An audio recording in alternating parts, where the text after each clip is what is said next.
ఒక స్త్రీ వెనుక నిలిస్తే విజయం, పక్కన నడిస్తే జీవితం, ముందు నడిస్తే చరిత్ర. మహిళ ఉన్న చోటే విజయం, జీవితం, చరిత్ర. మాతృమూర్తులు త్యాగమూర్తులుగా, అనురాగ దీపికలుగా విరాజిల్లాలి. సమాజ నిర్మాణానికి మనమే పునాది రాళ్లం. కాబట్టి మనమంతా సృజన శక్తితో దశ దిశలా వెలిగే కోటి కోటి శశికిరణాలం కావాలి. జాతి పురోగతి గీతికలో వినిపించే రేపటి చరణాలం మనం. అందువలన ఆత్మవిశ్వాసంతో ముందుకు సాగిపోవాలని మనమంతా సంకల్పం తీసుకుందాం. సత్సంకల్పం మనుషులను మహనీయులను చేస్తుంది. కాబట్టి మనమందరం ఒక్కసారి లేచి నిలబడి కుడి చేతిని ముందుకు చాచి సంకల్పం చేద్దాం.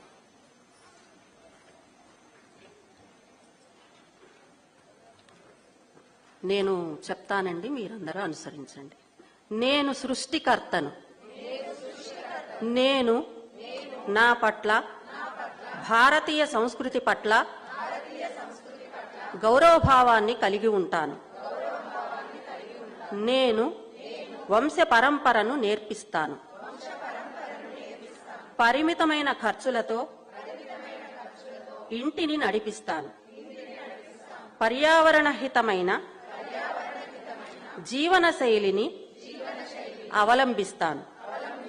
భారతదేశ పౌర విధులను పాటిస్తాను. కుటుంబము, సమాజము, దేశము, విశ్వ కళ్యాణం కొరకు పనిచేస్తాను. నేను నాలోని సప్త శక్తులను జాగృతం చేయడం కొరకు సంకల్పిస్తున్నాను. ఒక్కసారి మనమందరం భారత్ మాతా కి, భారత్ మాతా కి, భారత్ మాతా కి.